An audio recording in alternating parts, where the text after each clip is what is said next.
कांग्रेस ने साफ तौर पर कहा है कि पार्टी के किसी भी फंक्शन में वो वंदे मातरम पूरा नहीं गाएंगे, सिर्फ दो स्टैंडर्ड जो है वही है।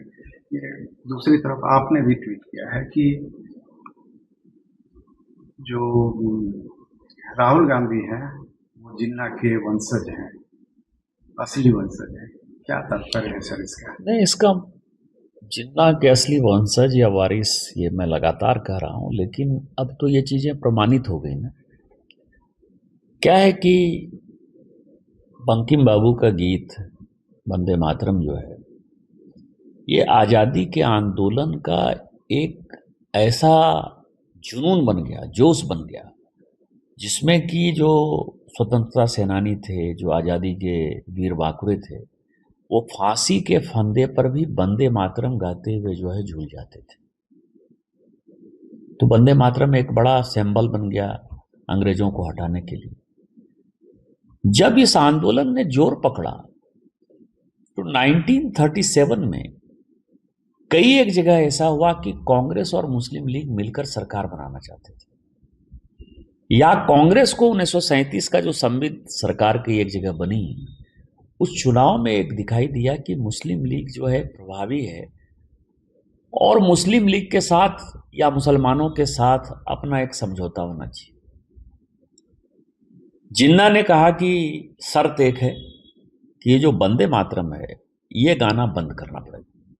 ये उन्होंने इसके ऊपर खुलेआम खिलाफत की और मुस्लिम लीग ने अपना रिजोल्यूशन लिया अगस्त सितंबर 1937 में। इसके बाद नेहरू जी को लगा कि नहीं, मुसलमान का वोट चाहिए, मुसलमान का वोट चाहिए,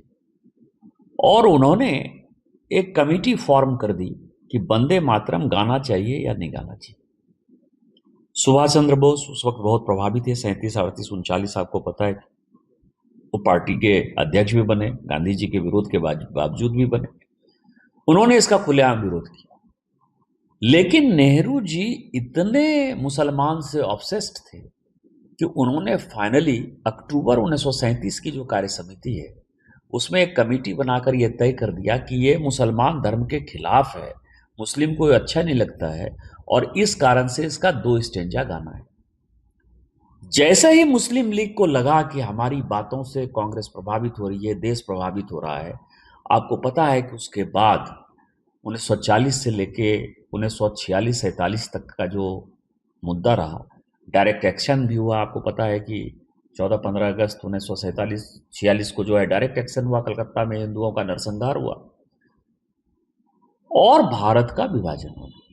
आज कांग्रेस कार्य समिति जो अक्टूबर 1937 में जो कांग्रेस कार्य समिति ने रिजोल्यूशन पारित किया था सुभाष चंद्र बोस के खिलाफ, उसको फिर से सोनिया गांधी जी, खरगे साहब और राहुल गांधी जी का नेतृत्व, इन लोगों ने मिलकर फिर से कहा कि कानून जो कुछ भी हो जाए, देश भाड़ में जाए, पार्लियामेंट भाड़ में जाए, आपके बने हुए कानून को हम नहीं मानते हैं। आप समझिए कि ये किस तरह की अनार्की है कि हम, यदि देश का कानून ही खत्म हो जाएगा, देश का कानून अच्छा है या खराब है, देश का कानून सब मानता है, आम नागरिक को देश के संविधान के खिलाफ भड़काना, बाबा साहब अम्बेडकर के खिलाफ भड़काना, और जो सिचुएशन पैदा करना कि देश फिर से विभाजन के कगार पर पहुंच जाए, हिंदू और मुस्लिम के नाम पर, बौद्ध सिख ईसाई के नाम पर हो जाए, इसको आप राहुल गांधी जी को जिन्ना का वंशज या वारिस नहीं कहेंगे तो क्या कहेंगे? और ये जनता को सोचने समझने वाली बात है कि किस तरह की राजनीति कांग्रेस करती है। मान ली गई झारखंड में प्रोटेस्ट समाप्त हो गया, लेकिन अब एक दूसरा प्रोटेस्ट